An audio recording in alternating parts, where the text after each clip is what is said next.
Microphone working? Hear me in the back? Yeah, okay. Well, we were walking together, Tom and I. It was at Union Access.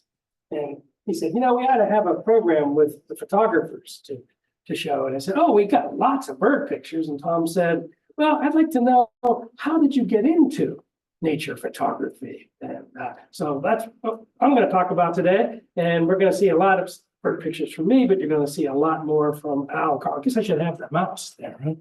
Yep. Oh, go ahead. So, where does the journey begin for me? Oops. We're not clicking here. Oh, today I can you handle that from here? Yeah, I think so. Maybe I'll just have you to advance slides. Oh, I just. You're up again. F5.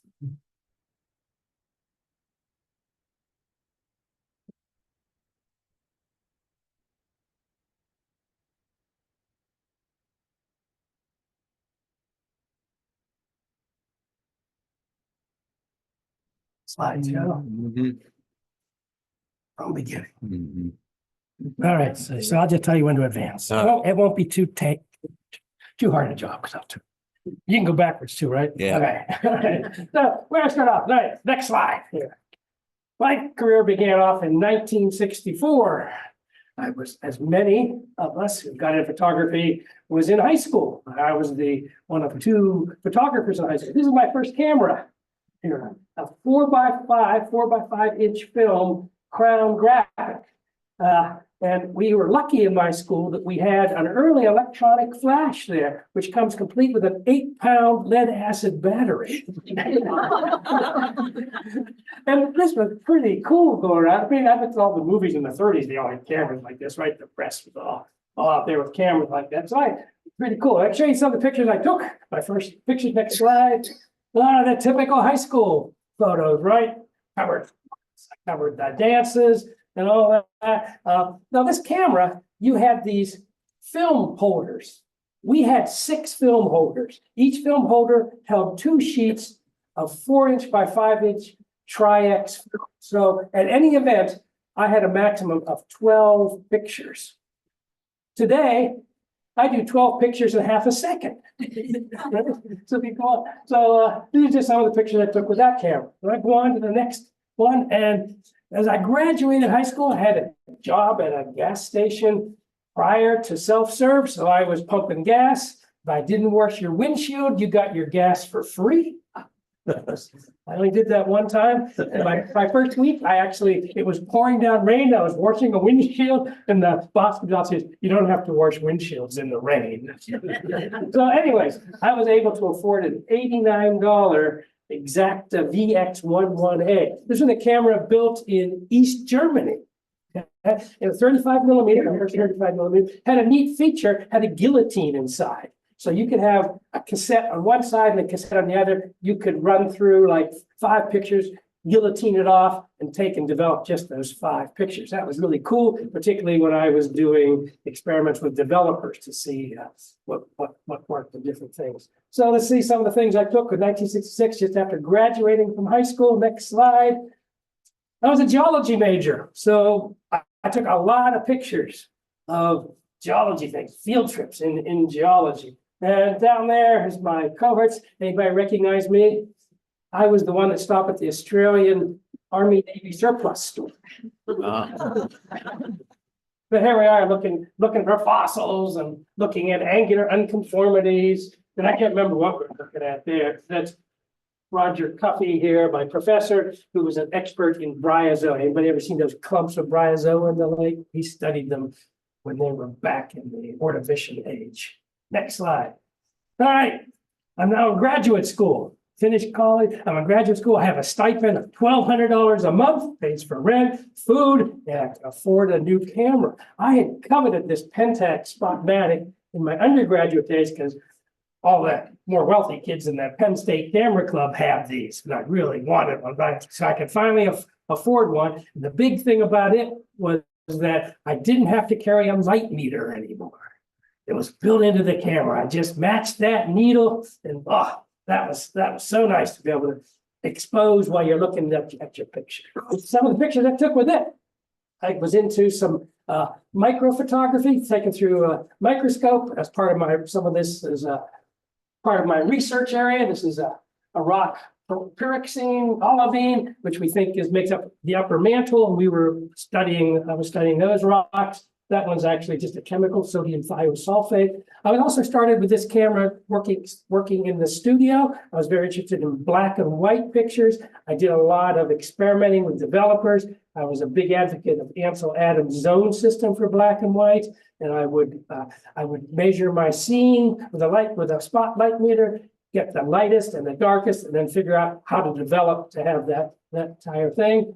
I was also getting into alternative processing. This is a picture I took in black and white, and then through a process called posterization, I would substitute colors for the different shades of gray. And to do that, I'd have to use lithographic film to make masks and all this. It took 20 hours to make that picture. Today in Photoshop, I do that in 20 seconds. I don't do it anymore. Next slide. My studio work, I wanted more resolution. I wasn't able to make big enough prints, so I switched to medium format. This is a Pentax 645, so it had negatives that were 6 centimeters by 4.5 centimeters, much bigger than my 35 millimeter slide. And some of the pictures I took with this. Next slide. I did a lot of dance and fitness pictures. So we had a ballet studio, and that we had a Middle Eastern dance group where I was in upstate New York. So these are some of the pictures I took with that camera. So that was 19. Go back slide. Yeah, no, back. 1990. Went back to 1990. That's good. That's what it was. So 1996, I arrive in Cedar Falls. I'm over as head of the computer science department. My geology research was really computational geology, so all the other geologists said, you don't know anything about rocks. I only know about the atomic structure of crystals. So anyway, so I came, and the job was pretty demanding. I didn't do anything until next slide, 2015. My darkroom equipment was all in crates. My cameras were all in crates for the entire time I was teaching at UNI. 2015, I retired, and I thought of setting up my darkroom again, get all the color chemicals out, which I had developed contact dermatitis for it. And every time I walked in the darkroom, my skin would break out. I said, maybe it's time to look at digital photography. And I ended up buying my first digital camera, Nikon D7100, which has a crop sensor, means it's smaller than 35 millimeter film. And I got through my introduction to processing in Lightroom rather than darkroom. All right, some of the pictures I took with this camera, I did a lot of travel. Anybody guess where I am? A few pictures in Japan. Some of these pictures were from an exhibition I gave at Hawkeye in their art gallery. So I really enjoyed this with a nice traveling camera. Next slide. 2018, again, I always had that itch for more resolution, whether it was with film or digital. So I went to a full frame digital camera, the Nikon D850. I think I had 11-month wait on back order since they were very popular. This is probably one of the best DSLRs ever built. They're still selling. Matter of fact, this week they're on sale for $500 off. They're still selling the DSLRs. Next slide. Some of the pictures I took of this. I got into landscape photography. This is Lake Superior, Grand Marais campground, sunset at minus 25 degrees. The sunrise the next morning was minus 30 degrees, and I had my first taste of frost nip, which is the predecessor to frostbite. Next slide. I also got into astrophotography. Anybody recognize the landform there? But anyways, Milky Way behind it.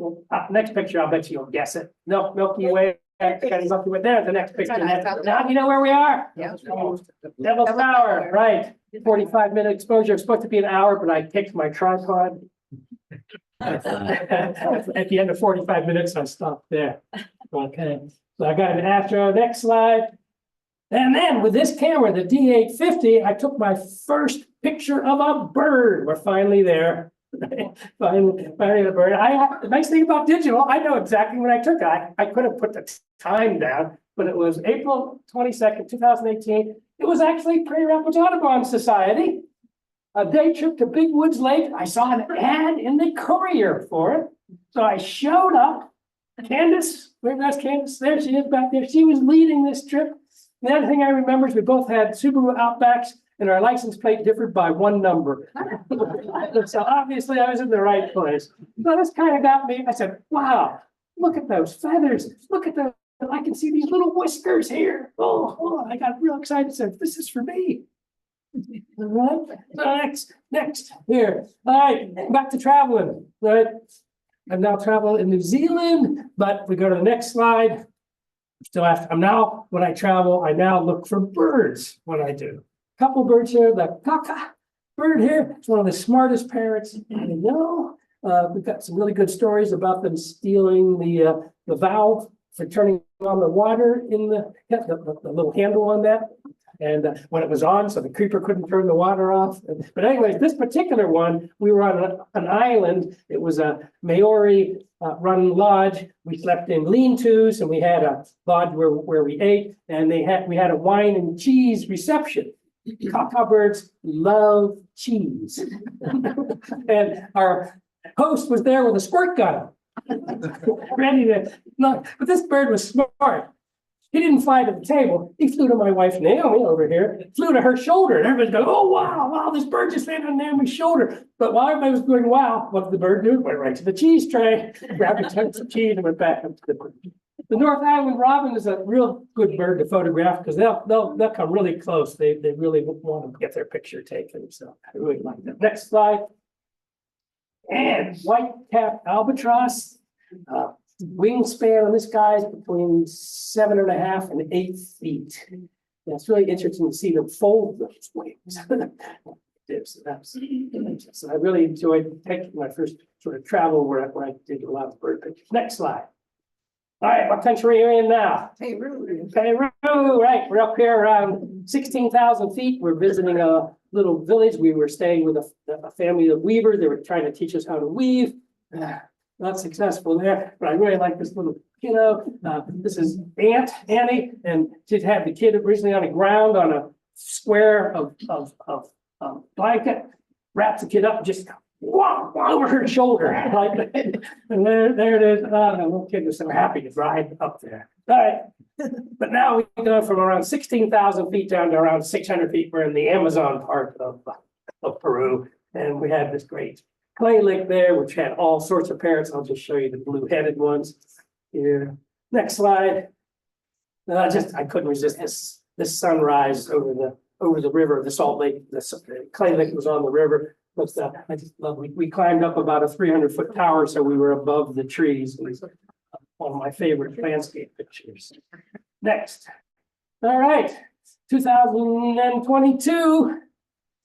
I'm starting to get an itch for mirrorless cameras. And this happened. This is the flagship Nikon mirrorless camera, and I had to wait only 9 months, I think, on back order for it. But the advantage of mirrorless for this type of photography is they have smarts built. They have some AI, which is a computer person. No AI for me. But for a camera photographer, I kind of like it because these guys recognize birds. And they focus on their eyeballs. They see that, well, that's a bird, usually, and go right to their eyeballs. So I have a lot greater rate of success with this camera. We'll look at some of the pictures there. And more bird pictures. So this was from last March, a year ago. We were in Costa Rica. So I'll just look at some pretty birds taken with the Nikon Z9. I don't know if anybody ever see the slaty flower piercer. It's about the same size, a little bit bigger than a hummingbird. In fact, I have a picture of a hummingbird sitting in the same place. And the flower piercer lives up to its name. There's a little hook on its bill, and it pierces the bottom of the flower to get the nectar rather than having to reach down to get it. So I can like that one. But Costa Rica has so many beautiful birds. Next slide, we'll see some more. Because more hummingbirds, so many kinds of hummingbirds. This cutie here, she stayed on the nest for me for quite a while. I use a telephoto, wasn't that close to her. And one of my favorite birds in Costa Rica was Lesson's mutt bird. You can see the little flag at the end of their tail. Yeah, pretty cool. What am I doing here? All right. Next slide, cool. All right, 2024. I had been really worried about having a camera break, because I've had them break, and then you send them off to Nikon service, and 3-4 weeks later you get it back. I couldn't imagine being 3 to 4 weeks without my camera. So I decided I really need a backup. So I wanted to use all the lenses I have. And in October 2024, I ruptured my quadricep tendon, which took me completely off the trails, for like 3 months. I couldn't go out. And so, feeling sorry for myself and seeing a Nikon sale, I bought this. I haven't used it very much yet. Next picture. I did use it. Next slide.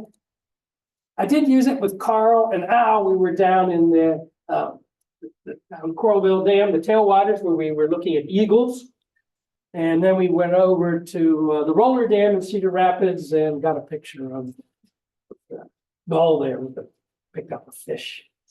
And next slide. But I've been mainly using this camera. I'm the photographer for our local Heartland Habitat for Humanity group here. So I document all the houses. I document all the rehabilitations and all the new houses. This is a rehab we're doing now on Almond Street, a 3-story house. And up on the upper right, you can see that's the people from the missionaries from the Church of Latter-day Saints. They work every Wednesday for us. And they tell me that this is a lot more fun than knocking on doors. So you can see the kind of house, but we do new houses too. We do new houses. And next slide is last slide, that Al and I are part of a photo exhibition at the Hearst Center for the Arts. There's Al's Snowy Owl, and there's my abandoned anteater. And I'll tell you, when you see a print of these birds, you see a print, it is so much better than looking at it on a screen, whether it's one like this or your own computer screen. Be able to look at the detail, you can actually see the print that you do not get. You don't get the resolution on your computer screen that you do here. Now, to end up, I will say that I brought some prints. All right, over on the table there, when I make my big prints, I always make test prints. There's a big pile of test prints over there. Most of them are a little bit off my final prints, but they're really close. And I said, the small ones, the 8.5 by 11s, you make a $5 donation to the Birdseed Fund. You get a small one. The big ones, the 17 by 19 that Craig is holding up, you make a $10 donation to the Birdseed Fund and take it home with you. And that's where I'm going to stop. I showed you a lot of pictures of cameras. Sorry about that. Tom wanted me to talk about how I got there, but Al and Karl are going to show you a lot more pretty bird pictures. Okay.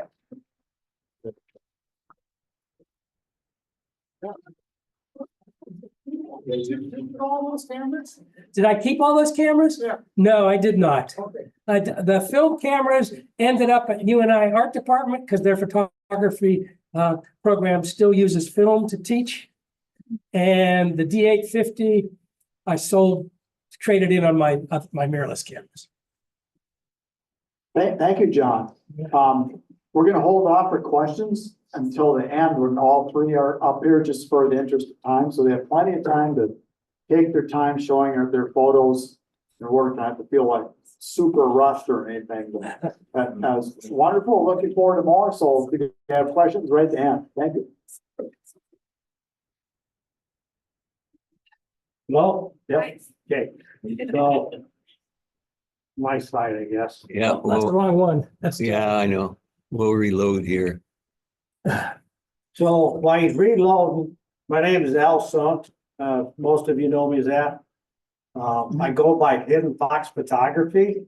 It's on the license plate. My wife said so, so that's why it is. We'll get it here. But no, I have cards over on the table. I love taking pictures of life itself, especially in fox. So if anybody comes across a fox den or something, I promise I will stay far away from it. I do have a really large lens. We'll get it. And I would be more than happy to come over and take pictures, and I'd be more than happy to even process one and give it to you. so that you could have it for your own record. So, my wife and I lived in the same place for 50 years now. And when we first moved in, we didn't have any trees. We had 2 lilac bushes. And now we have like about Takes a while to 20 learn. trees and bushes. And we really made it into a nice, St. John. I know. bird Say that. sanctuary place. We get all kinds of birds. And my show tonight is gonna be a little bit different than Carl's and John, because like John said, we've gone around and taken pictures together so many There times we that go. we've got duplicates all the time and stuff. So, number 2 slide. It's gonna get Yeah. there. Slideshow. Hang on. So we have the same pictures, so I'm trying to do something different. There we go. I'm gonna go with backyard pictures. Your backyard, you can turn that into a really nice photo studio. And so this fox, hidden fox, this fox was hiding from me. I was walking over at Martin Lake and I saw something orange way off in the distance up in the tree there. And I thought, how'd that pumpkin get washed up there from the creek? Then I zoomed in on with my camera and sure enough, it was a fox. I'm like, holy cow, I was amazed. And from that moment on, I used to carry a fishing pole, and then I started carrying a camera with the fishing pole. Now that I retired and stuff, and with the lifetime fishing license, I never carry a fishing pole. Just my camera. So, well, next. Hang on. We gotta share your experience here on Zoom. So, but yeah, Fox to me is awesome. I love Fox. So like I said, any chance I get to take a picture of a fox, I'll do it in a heartbeat. And I'm not afraid to drive any place. 2 weeks ago, Karl and I drove way up north of Duluth, Minnesota and back. I left at 4 in the morning, got home after 10 at night. It was an 18-hour day. That was a long day, but anyway. Well, it's not reacting like I wanted it to. Oh. Are you sharing? Yeah, but I can't get to the Zoom screen. You told me I only got 15 minutes. All right. Yeah.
have feeder poles out, and we'll have sticks hanging off of the feeder poles.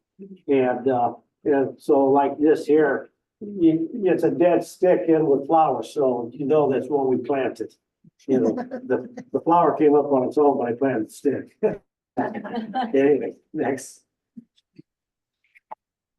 So, robins, they don't always have to take a bath, in the bird bath. This one here, I caught it. We had dried grass around the evergreen to help hold the moisture because it was a new tree. And this robin decided to sun itself out there. And it was just a unique, you know, I try to capture something a little bit different in a bird than just a portrait. The portraits are beautiful, but I like, sometimes it's fun to get something a little different. And once again, now, collecting the nesting material, you got some babies up here, the parent. The bird bath, I love the way that their feathers get tipped up on their head like that stuff. And the different shapes and everything. Good. There again, we got the top three, the robin's making a nest in this, it's a deer rack with a bit of a skull there and stuff. And just the shape of formation of the bird trying to nest, shape that bowl. And then that very last picture, the way the feathers come up, the tail's up against the back of the wall. It's just a really nice symmetrical picture of the bird. And then once again, you got the robin sharing, and then you got that stinking robin over there eating all the jelly for the Oreos. So we go through a lot of jelly, great jelly. So this is another where I went after Christmas over to Menards. The day after Christmas, get there, you get 3 trees. And I take those 3 trees home and I put them in the yards where I want to put them, where I know I'm going to sit for the lighting and stuff, and hope that a bird decides it's a nice tree to sit in too. And I caught this house finch sitting up there, and it's looking down and it's thinking about, you know, want to know if I'm going to give them a copy of the picture, I guess. And more bird feeder pictures. I like I said, it's fun to catch them. All the activity here, you got the house finch, you got goldfinches. Down here, house finches, goldfinch, all share and eat the same foods. House finches, mostly house finches on these, but cracking the black oil sunflower seeds. And then I used to have this one place I could go and get all kinds of sunflower heads, and then I would dry them out. And then all over the winter, I'd tie them to the feeder poles.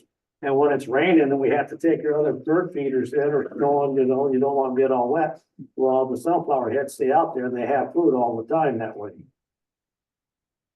This here is another capture of something a little bit different. It's a Baltimore Oriole.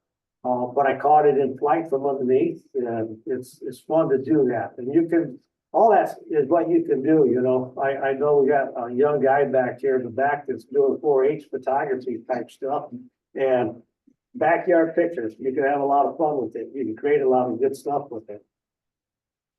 So here we got the Baltimore Orioles collective nesting material at the top, at the bottom here and stuff. I did have make a nest right above my fence line and stuff, and I'd be danged if I could find any of those pictures. Yeah. Catbirds, my wife's favorite catbird. So this one here, got some insect in its beak. Raise a family every year. We have at least 1, if not 2, nests of catbirds in our yard. I think the same catbirds, they have 2 nests. And they'll go from our 9-bark bush to our lilac bush, but they stay right there. So here again, bird bath, awesome. We have like 7 or 8 different bird baths, I think, in our yard, and so there's plenty of places for them to go. But more awesome activity, catch them and doing the different things and stuff. But once again, the catbirds like the robin, got the feathers sticking up. I like it. So, more catbird pictures. We got the young over here, and then you got the young on the bottom over here being fed. And then I like this stuff. I like this here. Whenever the catbird's getting ready to go into its nest or it comes back, the male or the female, I think mostly the male, though, he'll come and then he'll do his call a little bit and he'll flap his wings. He might raise one wing. Hey, I'm here, you know. And that's what he was doing here and stuff. And then this is after he took his bath when he was stretching. Here's another one. It was trying to land on the arch of the feeder and it was sliding itself down. So, yeah. Once again, trying to catch something and it's fun to catch them with the mouth full. Whether it be seeds coming out of the sunflower heads or just sitting there or the nice big juicy green worms feeding the baby over there at the bottom. Goldfinches, one of my favorite colors. To me, it's kind of difficult to catch the colors of a goldfinch because if the sun's too bright, they look white. So catch the colors, and then with the purple thistle, it's one of my favorite pictures. I've entered that a few times, a couple of different calendars and stuff, and no one wants it. I take that back. I think it did get one calendar out in Georgia. Anyway, here's some more goldfinches, more activity at the feeder. So when I process this, I really like this with these two here, but I had more comments about that guy up here in the back watching, you know, he ain't too frightened. I'm just too beat. So, but goldfinches, when it comes to each other, they seem so territorial when it comes to the food. They just don't want no one else there. So once again, more feeders, more sticks. Just a different shape of this guy up here cleaning himself and stuff. It's funny how a bird can have a distinct shape and yet be able to get their wings to move in certain ways like that, just to, in their heads to get around and clean themselves, especially when we get to the hummingbirds. There we go. So this here, it was such a bright day and such a reflection that the red on its underneath its throat there and stuff reflecting off the bottom of its beak. It was just like, wow, it's not really that red. Here again, it's just a nice picture with a lot of good details. Like John was saying, I started out with film camera back in the 70s and then worked my way up to finally getting a mirrorless and high resolution, a lot of megapixels, and he really picks up the details in the pictures and stuff with the birds, the feathers. And this picture, you know, it's big, but when you got it small, it's even sharper, but to have that much still in it. So this hummingbird, I have a 50-foot tall, at least, silver maple in my yard. Well, how tall do you think it is, John, Carl? 40, 50? Yeah. It's tall. It's a big. My wife and I found this nest twice in that tree. It's way up there too. John and Karl both came over and took some pictures out there. It was up there. And anyway, to watch a hummingbird, it's awesome. It's feeding its young. And then this one here, that there is from their nesting material and the nectar that the mother is feeding it. And I say the mother because the male, after the consummation is done, he's gone. She takes care of everything. She builds a nest, she lays an egg, she raises a young, she feeds a young, and until they fledge. And this will feed them after they fledge. But we got the hackberry butterflies over there trying to come in and take the nectar and stuff off the beaks of the babies. And you'll see that. I have a quick 1-minute video. You know. So here's some more backyard stretching. You can't, the different shapes, stretches, and then the very last one with his beak, so with his mouth open and stuff, and the contortion that they can get, the way they contort the body to clean, you know, imagine trying to clean your armpits when you with a look out here. But and that bottom picture on that bottom picture, That's in the Cedar Falls calendar, if you have a calendar, This month. this month, yeah. So anyway. Plans, can you? That's great. Just click the middle. Here, watch it go after that, that butterfly when it starts to come down. Get away, get away. Now, here's some fun part. Look at that. Whoa. That is, I mean, you know, not about getting pierced if you're not careful. Here's the time select. Yeah. Soccer, this is really. You know, but that was such an awesome, 2 years ago we saw that, it's exciting. And I've been looking for it ever since, and I have found it since then, last time. Thanks, Tom.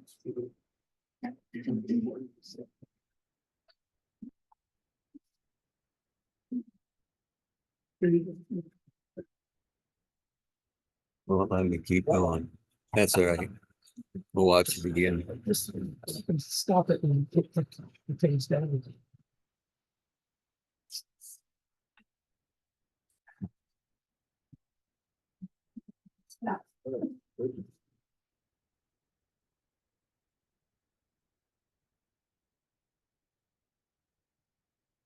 How many babies were there? There was 2 of that nest. And I actually caught them after they fledged and everything and watched them take them. I got some pictures of them feed them, you know, regular bush, but they weren't with the nest. It was in the craziest photos. Yeah, do the. Mhm. There we go. Right. Back You up just start one- the video by clicking on it. Yeah. Back up one again. There. Wren, house wren. Bringing in a nice juicy insect into the layer. So, into the nest. Go ahead.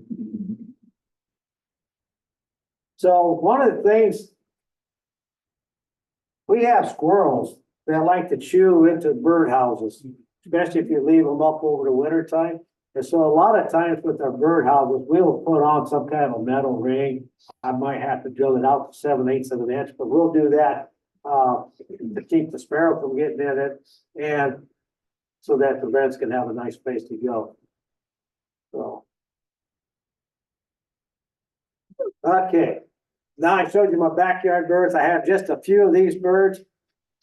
Kingfisher, I believe this is a male, got a little bit of brown up here. That was a female. I was with John and Karl when I got that picture. These guys come flying by like 2 F-15s. And I was amazed at how fast they were moving, and that picture was sheer luck. That's all I can say.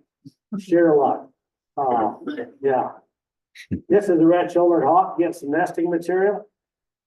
It was really, really fun to watch something like that. Look at that, look at that. That thing is, it's like, it could be a scarecrow picture, so, you know, something that's on Halloween or something. He looks vicious. His mouth open, his tongue's out, wings are up. He looks vicious. That's osprey if you didn't know. Okay, if you're squeamish, don't look at the bottom part.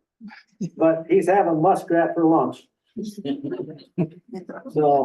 there, I heard a murder of crows. I'm like, what the heck? I followed these crows around and I finally found what they wanted that muskrat too and stuff. This owl wasn't having nothing to do with it. It was his. So anyway, I've never seen that before, probably never again. This eagle, I just loved the way that it was, I caught it as it was coming down with its wings back, his eyes intent on whatever it was he was going after. It was just a juvenile eagle. And last but not least, an adult bald eagle. They're beautiful. To me, it's a challenge to capture something like this. Not just to capture a picture of an eagle, but to get it so that the white feathers aren't all washed out. You know, you can see the details in the feathers of the white on the tail and the head. And I really like that picture. So Thank you very much. Karl is up next.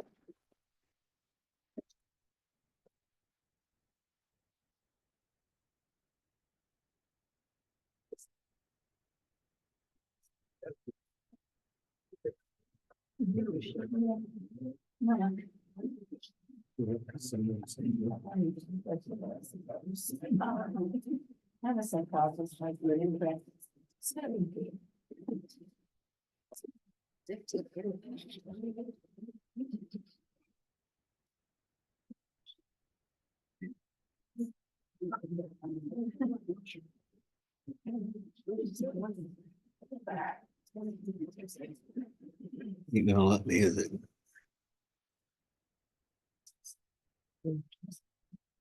I'm Karl Fliris. I'm a former high school vocal music teacher and spent 32 years doing that. Talk a little bit while he gets ready to go. Yeah, I probably started taking photos of birds and other wildlife in my retirement. During my teaching years, my wife, who was a fourth grade teacher, was the one with the camera taking pictures of all her classroom activities, my concerts and that sort of thing. And then when I started feeding the backyard birds, I was amazed at what I was seeing. I couldn't believe some of the stuff that was showing up. And so I decided to buy myself a used Canon 5D Mark IV camera and a Tamron 150 to 600 millimeter lens and see if I could start getting some pictures of the birds. Next slide. And I was amazed. One of my favorite birds, of course, the rose-breasted grosbeak. I spent some time learning how to use the camera. Next slide. And had a lot of fun in the backyard taking pictures of birds. Next slide. But I very quickly decided I wanted to start roaming around Chickasaw County and other counties Lost it again. and see what was going on besides in my backyard. Next slide. And one of my favorite go-to spots in the early years was Sweet Marsh by Trapola, about a half hour away from me up in New Hampton. And this great blue heron obviously didn't get the message that winter that it was time to go south. And this is back in 2020. There was a lot more water at the south end of Sweet Marsh for sure. And it seemed like most every day that I would be there looking for it, there was some open water. And most times when I would watch it, next slide, plunge into the water, it'd come back out with some little 6-inch something or other. And I was happy I had my camera ready that afternoon, next slide, because I think it surprised itself as well as me when it came out of the water with a nice northern pike. Slide. Most fishermen would be envious to catch something like this, right, Al? Yeah. It spent quite a bit of time on the snowbank deciding what it wanted to do as far as getting that thing swallowed. Next slide. And it finally got itself into a good position to swallow that thing. Next slide. And down the hatch it went. Next slide. Little drink of water. Next slide, and all was good.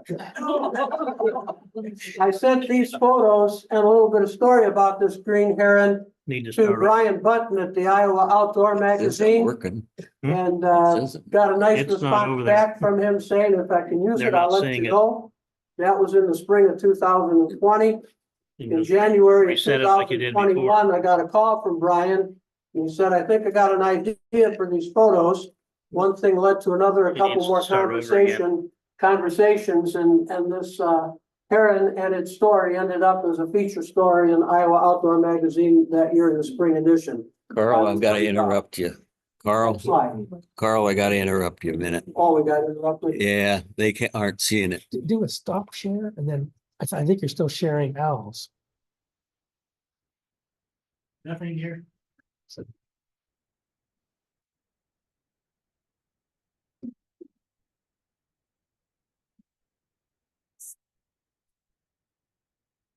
But that blue heron spent the winter at Sweet Marsh, which was very unusual in itself.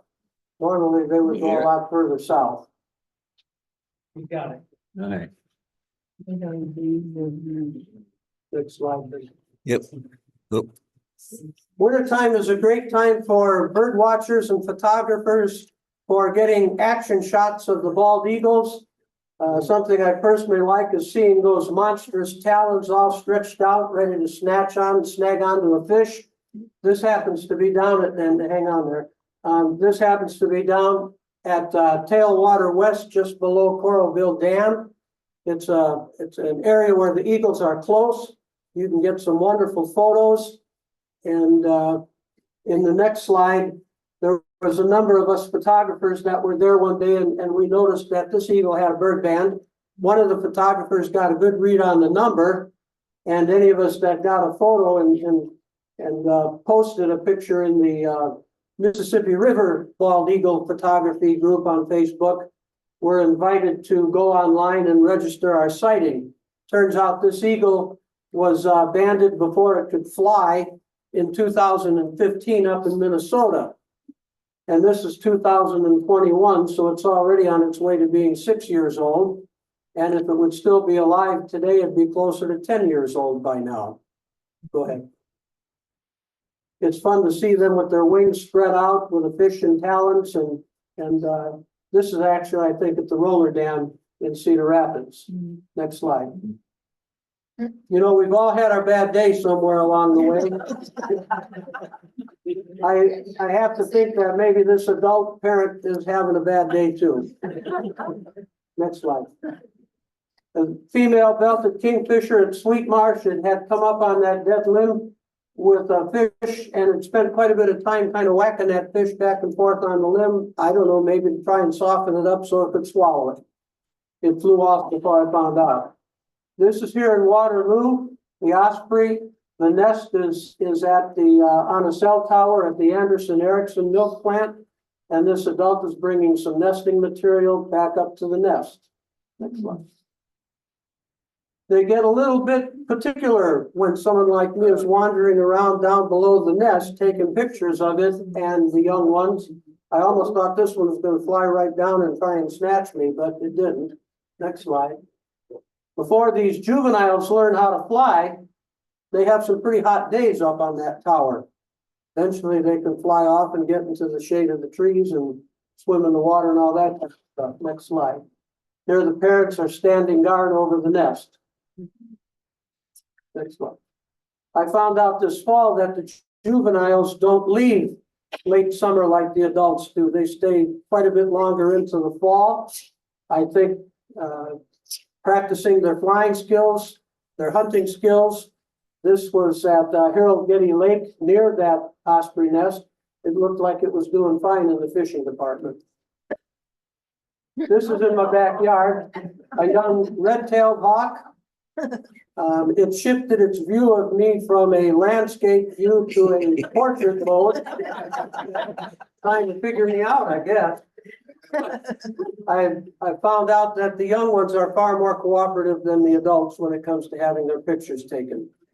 I do a lot of traveling in my vehicle. I use my vehicle as a bird blind on gravel roads and county roads, even parked along major highways. And this was an early morning trip where these two wood ducks were having a little discussion, not sure who was winning. We have a daughter that lives in one of the suburbs of Chicago. We went to visit one time, and I had heard of a place called Montrose Point Bird Sanctuary. It's in the Lincoln Park district of downtown Chicago. It's a gem of a place. If you've never been there before and have the chance, you should go. But this little golden crowned kinglet had spotted a little white something on the top of that leaf. I didn't see that when I was taking the picture, but I was amazed, next slide, at its ability to stay focused on that thing and kind of hover in place. It never did try to snatch that thing up. It flew off, but it was fun to see.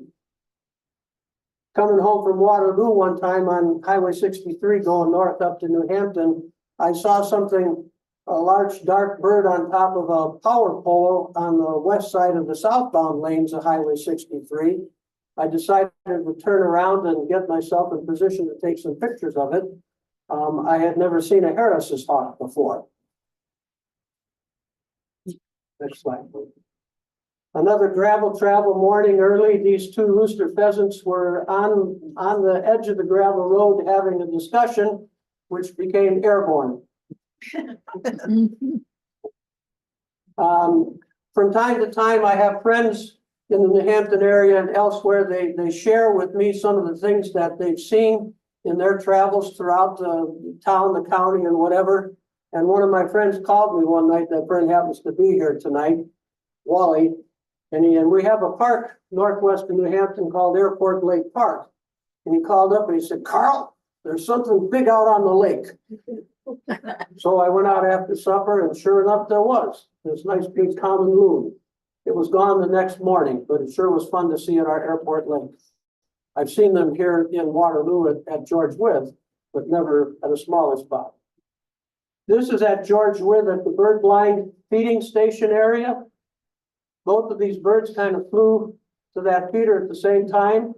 I don't think they exactly knew what to think of each other, but they were giving each other the eye while it was going on. Next slide.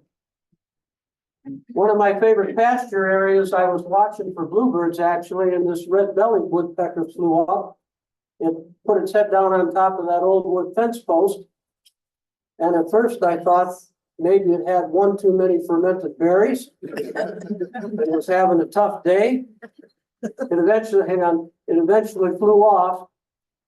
And then I thought, well, maybe there was something inside the bottom of or the top of that post that I was looking at, some insect or something like that. Go ahead. This is at our nature center, Twin Ponds, which is south and west of New Hampton. A red-headed woodpecker was making a new hole in that dead treetop, and it would go into the hole and gather up some of its excavating and come out and flick it out. And I tried to capture a picture while that sawdust was flying out as it flicked its beak. I was also keeping an eye on a red-headed woodpecker nest, watching parents come in and feed the little ones birds and hoping I'd get to see a little head poke out one time, and I did. Go ahead. Al and I have been on a few trips. This happened to be one down towards North Liberty and a little bit east. I think it's McBride State Park. It was reported that limpkins were down there. And that's one of the nice things about this bird photography Facebook groups and the Audubon Society members. Everybody is pretty willing to share what they see and where they see it. And this limpkin had found itself a shell and was running off before the other limpkin could come in and grab it. This is at Sweet Marsh. There is a gentleman by the name of Arlie Hahn that's no longer alive that I got to know in my years of going down to Sweet Marsh. And he would tell me if he saw things occasionally, and he had told me about this sandhill crane nest. And I was going down every so often watching it and seeing what happened. And I picked the right morning to go down and see this probably 1 or 2 day old sandhill crane colt. The parent was still sitting on the nest. Next slide. Just a couple pictures of it paying attention to its young little colt. Next slide. Next slide. And you can understand why the parent was still sitting on the nest. There was an unhatched egg. This photo was also used in a sandhill crane story in Iowa Outdoor. The next morning, the crane and colt were gone. The egg was still there. I discovered that the cranes like hanging around cows. They like flipping up the cow pies because evidently underneath those cow pies are all kinds of tasty little insects that they like to eat. This is a local New Hampton crane family. It's actually on the driving range of the New Hampton golf course. You can see their beaks had some mud on them. They were poking in the ground for grubs and other insects. All of a sudden, the dad got a little excited. Mom wasn't paying any attention to that, and Junior was trying to take it all in, I guess. Next one. Another spot where this blue heron was kind of minding its own business. The cranes flew in, and as they got closer and closer, all of a sudden the heron was getting nervous. I had never seen a raised crown on a blue heron before. Kind of fun. I met Al and John taking pictures of these guys down at Greenbelt Lake in Waterloo. And by the way, Al is extremely good at finding owl nests. Go ahead. This is on the west side of the prairie area at Greenbelt Lake. I'm getting the one eye from him. My first northern saw-whet owl at George Witt State Park. That was fun, such a tiny little owl. Friend of mine in New Hampton's got a backyard that has a little creek going through it, and he's got wood duck nest boxes up. And this little rufous morphed screech owl made its home in there last winter. And every afternoon about 3 o'clock, if the sun was shining in that time frame, it would poke its head out and enjoy some of that late afternoon winter sun. We had a flock of long-eared owls east of town. A friend, Lauren, told me about it. I had Al come up one time. He got some in-flight photos. They were living in the arborvitae bushes that he had. Next slide. We've all seen lots of barred owls. The interesting thing about this one is its eye is reflecting the morning sunrise. If you can see that. Wow. Next slide. I got to meet these guys last spring in one of the cemeteries in New Hampton. Another friend called and said, I think there's an injured owl at the cemetery, told me where it was. So my wife Rachel and I went out to look, and sure enough, there was one little great horned owlet. Later that afternoon, that turned into 2, and by the next day, there was 3. They evidently left the nest early, and were using the gravestones as shelter, as support, and depending upon the time of day, next slide, enjoying the sun. A couple weeks later, they were gone. And on watching parent, keeping an eye on everything. Al and I took a ride a month or so ago to the intersection of Highway 20 and Interstate 35. A snowy owl was reported being in the interchange there. It was a foggy morning, but this was my closest encounter with a snowy owl. Al was driving that morning and I said, stop. I rolled down the window. I got a picture, and by the time he got himself out the door, the owl flew off. So he didn't get any photos, but there was a time earlier in the winter when he did get some photos and I didn't. So I guess we're kind of even.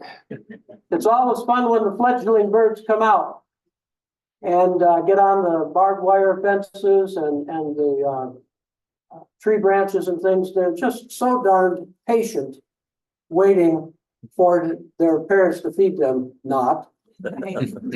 Next slide. Eastern kingbird. Little. Next slide. Orchard oriole.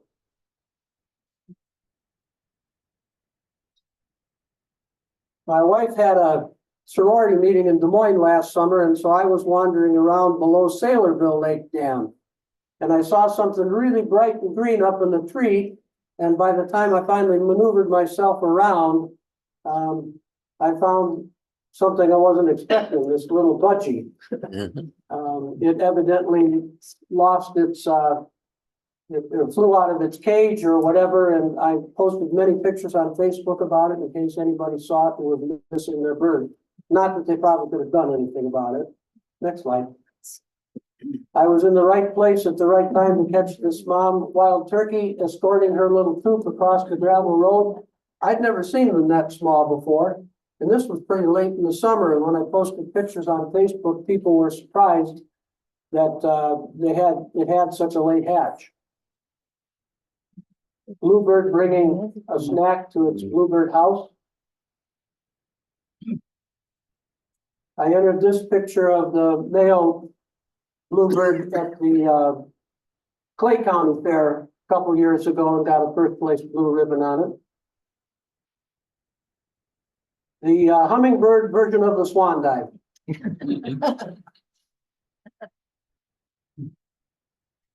The birds do love their berries, and this robin definitely has a mouthful. If there is a little mini Darth Vader of the yellow warbler world, then this guy certainly is it. And I would just like to, there's one more slide, but hold up.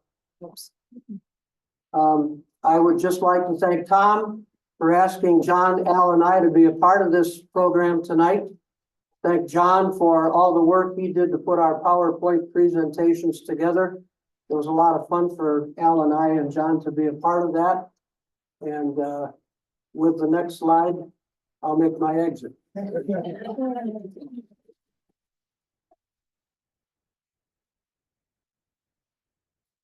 Wow, I'm gonna start keeping my camera with me all the time now. So we get the three amigos up here and questions, then we'll take. You don't mind me calling you three amigos, do you? You are. Where was that group of Sand Hill Cranes?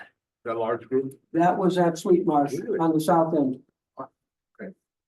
Last summer, actually. I'll trade off this if people, everybody can hear you. Repeat the question. Yes. I got a question about equipment. Can each of you tell us what you're using, cameras and lenses? I started off, And right now, I'd like to know what you're using right now, I'm using a Canon mirrorless R6 Mark II and also a Canon R7 mirrorless. I have a mirrorless lens, a Canon RF 100 to 500, and also an RF 800 millimeter. Those are my two cameras I take with me all the time. Somebody on the Zoom one, where the Bluebird. The Bluebird photos were taken outside of New Hampton, just a couple of miles east of New Hampton in a pasture area. Other camera. I shoot with an R5 mirrorless Canon and a 200 to 800 mainly. I'm the Nikon shooter. I have a Nikon Z9, which is now the only camera that NASA uses.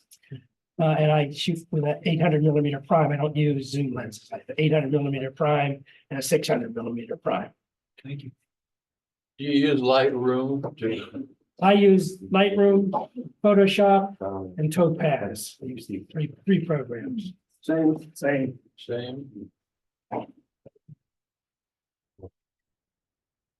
Yeah, What's important about being mirrorless? mirrorless.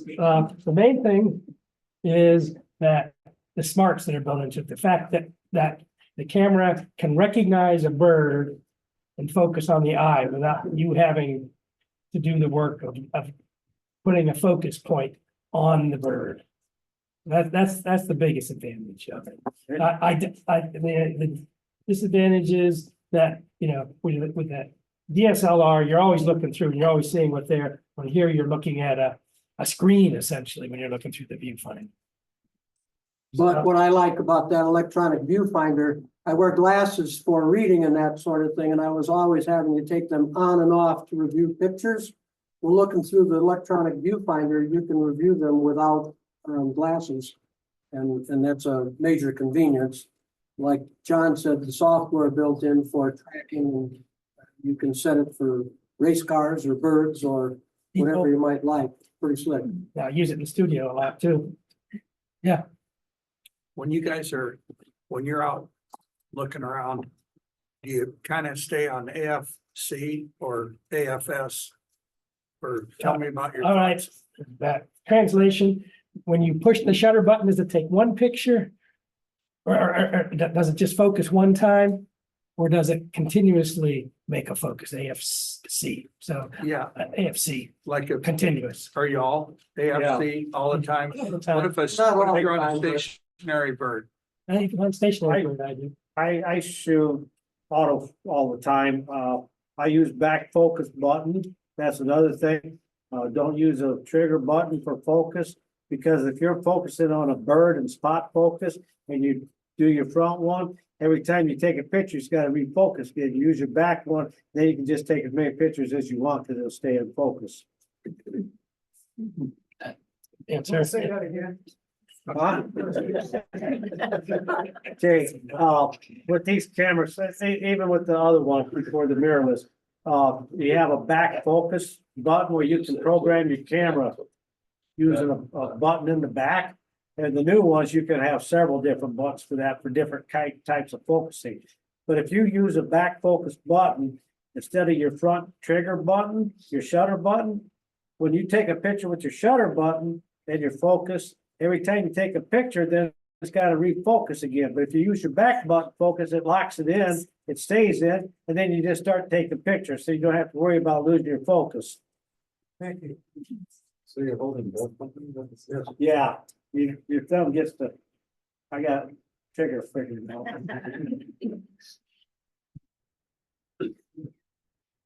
Where do you have your photos? I usually get mine processed. If I have them processed, I'll get them done at McKenna Pro. That's where I go. They work with me really well. And where's that located? That's on Falls Avenue in Waterloo. And I do my own printings. Since I've always been darkly oriented. And I don't make many prints. So digitally, you guys like through your social, where do you share your stuff online? I got cards over there on the table. Yeah, everything I do is on I Facebook. do Facebook and I have a Flickr site. Flickr site. Okay. I post on multiple Facebook groups as well. I also have a Flickr account. And I think Al does multiple Facebook groups. Facebook, different groups, depends what I take a picture of, ornithology, my own Facebook, Mississippi River, so it depends what kind of picture it is I take. If I get a picture of a fox, I'm not gonna put on Mississippi River. Eagles, Unless it caught some. unless it costs. Yeah, Are you shooting mostly raw or JPEG? I shoot raw. Raw, I couldn't imagine shooting JPEG. Raw. The only time I go to JPEG is when I'm taking pictures of my grandkids' basketball or football or something like that.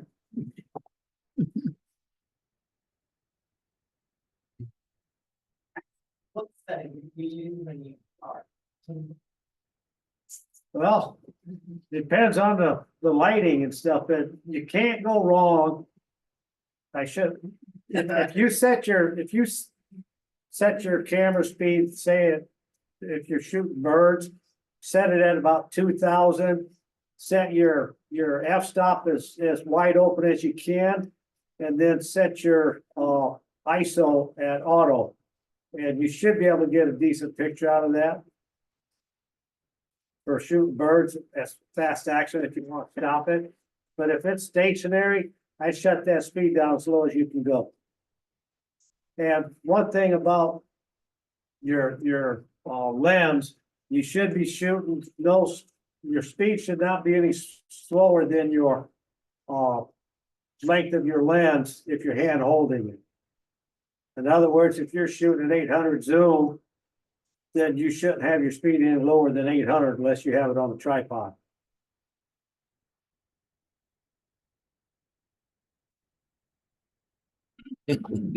We also belong to a photo club. Anybody want to join? And that's where the exhibit is. That's the Her Center. Her Center. I got some cards over there for the Her Center. When you guys meet for